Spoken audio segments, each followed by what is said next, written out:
G'day, I'm Paul. The Honda CR-V, it's kind of been the quintessential family SUV for a long time, and they've finally updated it and we can finally drive it here in Australia. It's been out in the States for a little while now, but we've finally got our hands on this. Now, I'm excited to drive this one in particular because this is actually the 7-seat version. It's the top spec 7-seat version. It's called the VTi-L7. This is priced at a little under $55,000 drive away. If that's too expensive, the entire range kicks off from around 44 grand drive away. This competes with things like the Mitsubishi Outlander, the Nissan X-Trail, and then the Toyota RAV4 as well, because this is available as a hybrid. It's one of the few SUVs in the segment that you can get with 7 seats as well. Today we're going to do a detailed review of this car, so if you do want to skip ahead to other parts of this review, you can use the time codes that are on the screen, or if you're on YouTube, you could scroll down and use the chapters below. And if you haven't done so already, subscribe to our channel, press the bell icon, so you can find out every single time we drive a new Honda. Now, let's talk design. So this has been Americanized. So they brought in the ZR-V, which sits beneath this, but that also meant that the CR-V could grow. So it's longer, it's wider, it's taller, and it's on a bigger wheelbase than the previous generation of CR-V, which means there should be more room inside. And I've got to tell you, this actually looks really nice here in person. I know styling is subjective, but in my opinion, this is one of the smartest looking SUVs in the segment. And it's not overly gargantuan, but it feels big enough. And I think it's struck a really nice balance there. So down the front here, you've got this chrome strip, a big Honda logo there. You've got full LED headlights. You've got LED fog lights down the bottom there as well. Come around to the side with me.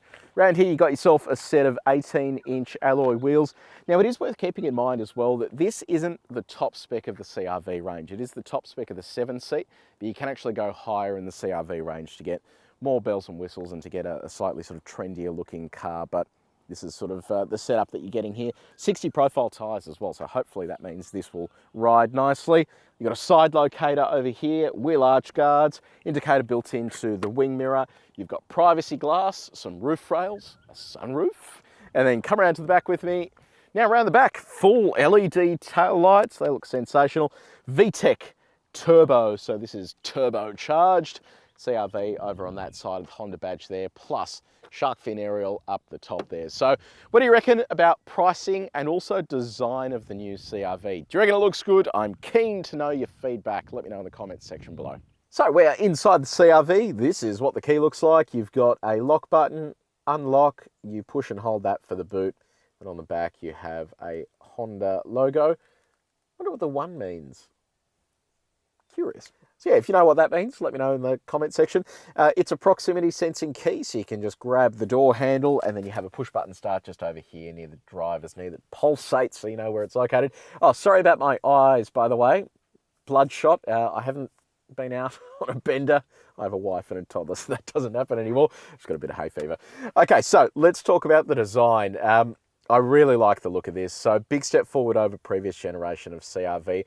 In fact, that previous generation of CR-V was so long in the tooth, this actually looks really nicely presented.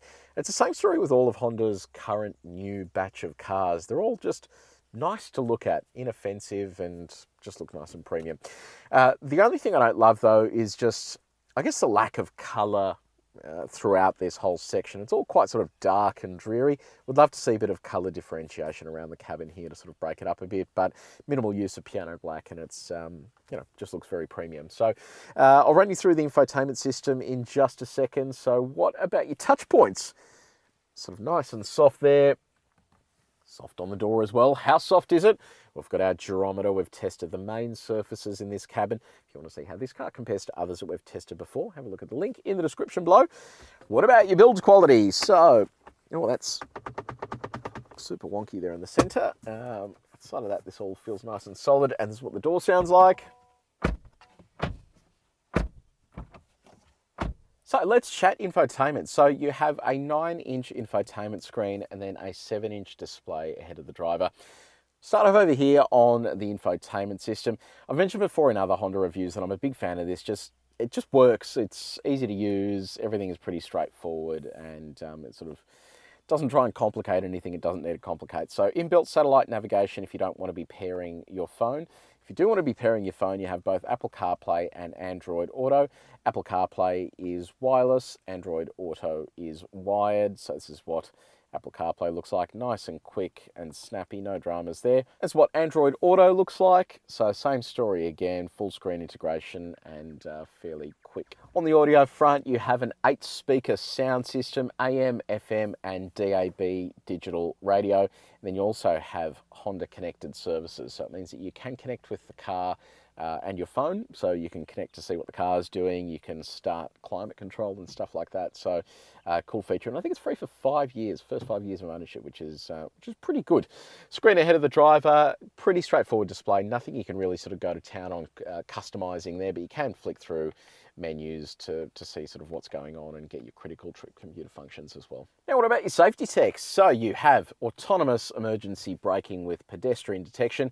You have an auto dimming rear vision mirror. You've got a blind spot monitor on the wing mirror over there, so that lights up when a car comes into your blind spot. You have radar cruise control with a semi-autonomous steering function, which we'll test later on. You have rear cross traffic alert. You also have auto high beam. Front and rear parking sensors and a reverse view camera. I'll show you what that looks like. There it is there. Quality's okay, sort of nothing spectacular. Could be a little bit better, I reckon, but does the job. And this is what the horn sounds like. Now moving on to your practicality, and we'll start off with connectivity.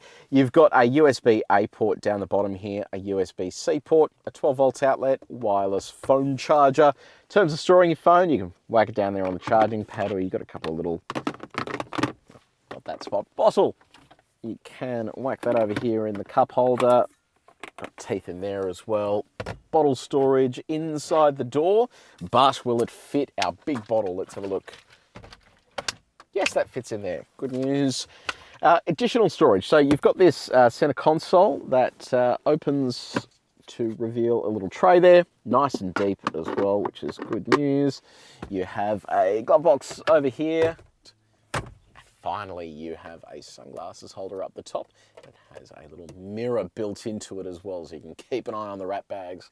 So on the comfort front, you have dual zone automatic climate control. You've got heated seats for the front row. Love this as well. So these are the air vents for the climate control. Very sort of cool and, I don't know, make nice clicky noises as well when you're playing with them. Electric seat adjustment, so you can go forwards and backwards. Your backrest can go forwards and backwards. You can lift the front of the seat, back of the seat, and you have lumbar adjustment with memory as well. Steering is both tilt and reach adjustment, and on our reach test, all of this stuff is easy to reach while you're driving. Now, before I close the door, have a look at this. It opens 90 degrees, which means getting kids in and out and stuff like that just becomes significantly easier. Now, in terms of room, look at this. It's loads of knee room there. Toe room is excellent. Headroom is not too bad. A little bit sort of crowded up here, but it's not too bad. Creature comforts. You've got air vents here. You've got 2 USB-C ports. You've got mat pockets. You have a center armrest there with 2 cup holders, so you can whack your bottle in there if you want. You can put your bottle inside the door as well. Kids, ISO fixed points on the 2 outboard seats. And then you've also got top tether points as well, one of them being on the roof back there. So I'll be interested to see how that works when the 3rd row is up in this, because your top tether is really going to be kind of in the way of everything there. So not sure how that works, but I'll have a little play with that shortly. It is a pretty sort of decent space here. It is surprising how much room there is. That leads me to believe there probably isn't going to be a huge amount of room in the 3rd row. I think it is just a kids only zone, but we'll check that out momentarily. Now our window test. Does it go all the way down? So it's auto up and down. Oh, so close, so close. Now, can you fit an adult in the 3rd row? Let's have a look. I know it's a kids area. It's not for adults, but let's have a look anyway. So love these seats. So it slides forward and then just completely tucks out of the way. So we'll see what it's like if I clamber on in here. Oh, gee. Okay. Oh, God, this is... Sorry to all the children watching. Okay, so I've got plenty of knee room right now, but as you can see, that is all the way forward. And Sean, if you grab a shot of that, I think it's not going to be a huge amount of room. And it seems... Okay, so if you try sliding that back for me. Okay, that's about as far as I can go. So, yeah, this is definitely a kid-only area. But if you do have the kids back here, a couple of really clever things. So your cup holder folds into the door there like that. You've got your own air vents and also your own blower controls as well. And headroom is okay, but not amazing here. But you can see what I mean with that top tether point. If you did have baby seat here in the center, you're gonna have a top tether running between the kids here in the third row. So yeah, look, it's obviously not for adults, but I think if you're a kid back here, it'd be pretty fun. Let's have a look at how much boot room we've got. Now let's talk cargo space. How much room do you have? So it is a powered tailgate. Behind the third row, God, it is so, that's okay. You can set the height, which is good.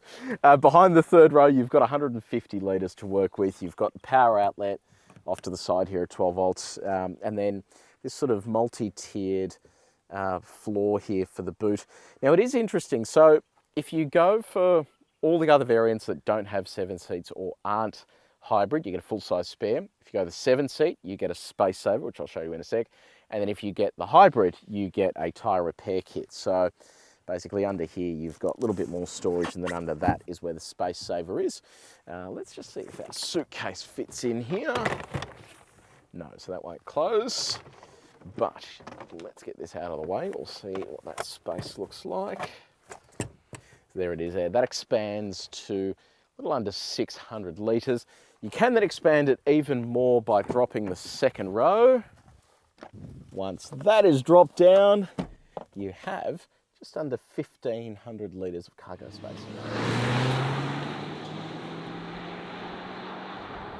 Okay, we're on the road in the CR-V. Now, one thing that stands out immediately is just how quiet and serene the package is. We're kind of used to electric vehicles being quiet when you're driving, but this has that sort of nice quiet vibe to it. A lot of it comes down to the gearbox. It's a continuously variable transmission, so it's not a traditional gearbox that has stepped gears. So this kind of varies the RPM range depending on how fast you're going, how much throttle input you have. And it means that at low speeds, when you have low throttle input, the revs always stay quite low. Now, under the bonnet, let me run you through the engine and then we can chat gearbox a bit more. Under the bonnet, it's a 1.5 litre turbocharged 4-cylinder petrol engine. So it's an interesting combo because the turbocharging means you get that zip, but 1.5 litre is a very small engine. And I'll be interested to see whether it actually sort of stacks up with this size of vehicle. It produces 140 kilowatts of power and 240 newton meters of torque. So it's not exactly a huge amount of power or torque, and torque is that sort of feeling that you get, the push in the back when you press the throttle. Now, what does all that feel like behind the wheel? Let's give this a little kick. So it actually responds nice and quickly. It's sort of as quick as a regular transmission there. It sort of gets up and moves and it doesn't really have to think too much. And then once that turbocharger starts spooling, it gives you a nice little push in the back. Nothing outrageous, and it's definitely not fast, but it feels not too bad with the two of us in the car at the moment. Now let's talk about the ride as well. So I mentioned earlier on that this is riding on quite a high profile tyre, and that means that it is absorbing bumps beautifully. They've done a great job with the suspension tune as well to give it that sort of luxury and premium feel. And it means that it does sort of feel nice and comfortable in and around the city, and it doesn't sort of feel overly sporty or overly soft either. It's got that sort of perfect middle ground between the two. Now, Honda claims a fuel economy of a little over 7 litres per 100 Ks. We are currently sitting on 9.5, so it is a little bit thirstier than I thought it was going to be. That is with predominantly highway driving and then our laps around the track this morning. So it's good, but not really amazing. Okay, let's crack it up to 130 Ks an hour. It's the maximum speed here in Australia, and it's also the speed we attack our sine waves out. The sine waves give us a good indication of what the body control's like, especially when you are driving in the outback and you find those terrible roads, or in the country rather. All right, there's 130. Yeah, look, it is a bit floaty there at the top end, but it seems fairly controlled. So they've sort of dialed back the sort of firmness to give you the comfort, but they haven't gone too far where we find in some cars they just get too much float there over the sine waves and become a bit sort of bit like a boat, whereas this actually feels not too bad. Okay, it is time for the worst road in Australia. So this is our country road test. We do this at 90 k's an hour. It's just a shocker of a road. It's full of corrugations and potholes. And this is a good indication of what this feels like if you do find yourself on a corrugated stretch of road. We also have a condensed sine wave here as well that'll shake the car. So here we go. Yeah, look, it doesn't actually feel too bad. They've done a really good job with the ride and handling tune here. Okay, time to go for a bit of a fang around our track. There is no sort of sport drive mode, but you can pop it down into the sport gearbox mode. Now, most people aren't going to be driving their cars like this, but we test all our cars back to back in the same way.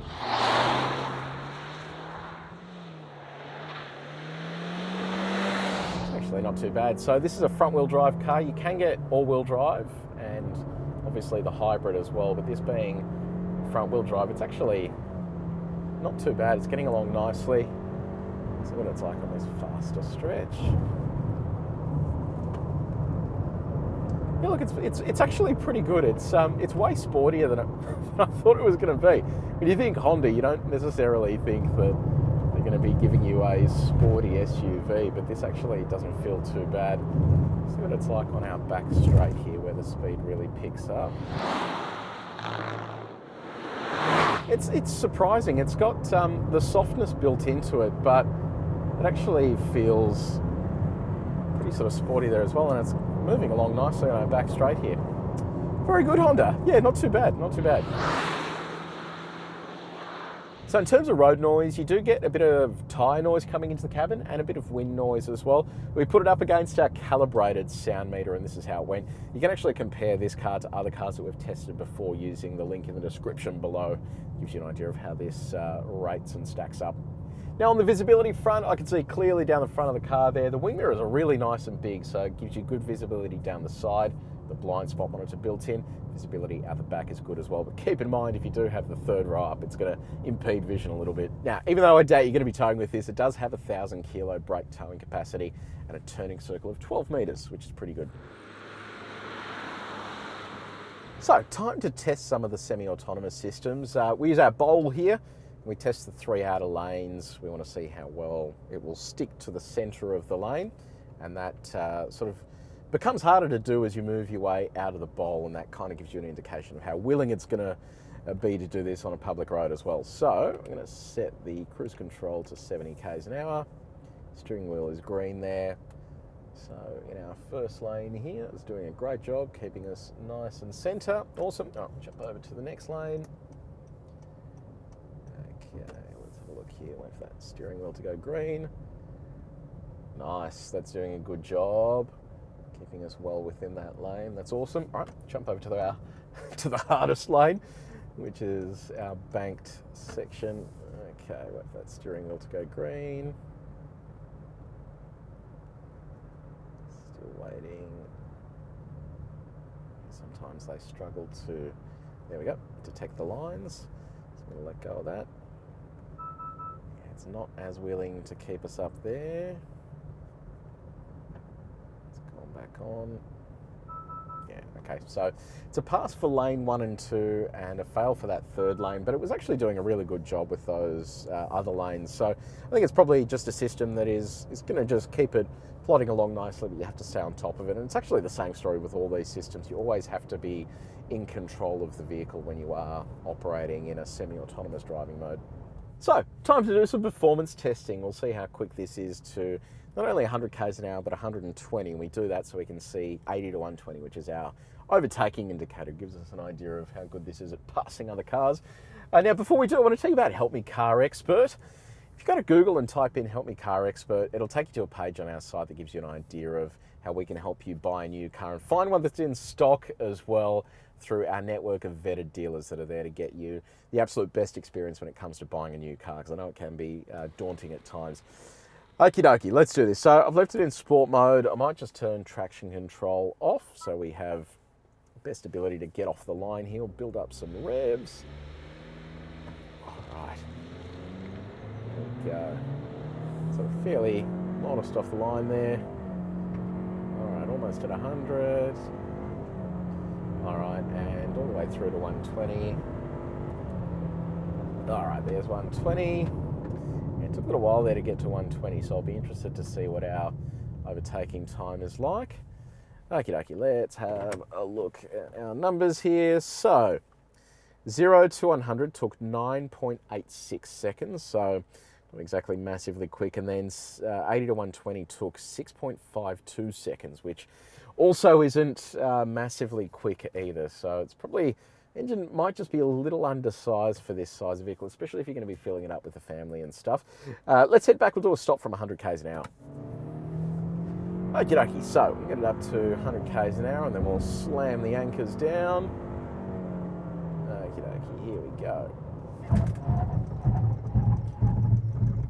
Oh. 100 to 0 took 2.95 seconds and 41 meters, which is good. Good for a vehicle this size. If you do want to see how this compares to other cars that we've tested before, there is a link in the description below. Okay, so how quick will it go in reverse? Let's have a look.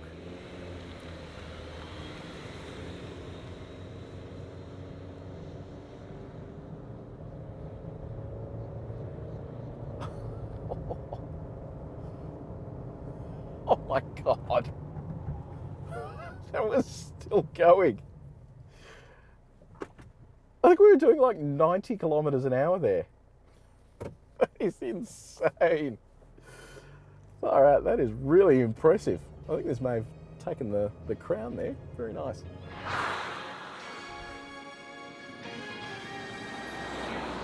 So the new Honda CR-V, what do we reckon?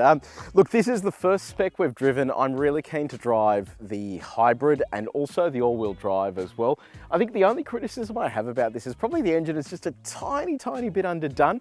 I reckon it could do with a bit more zest, so perhaps that's something they are working on. And I think that is also where the hybrid will come in and really fix that scenario. So keep an eye on this space, but if you do want an affordable 7-seater that has a really nicely presented interior with all the latest gadgets and gizmos, and enough room in the third row for the kids, not really adults, that isn't sort of outrageously overpriced, I think this is a fantastic car. So have you bought a new CR-V? Are you going to take one for a test drive, and which spec are you after?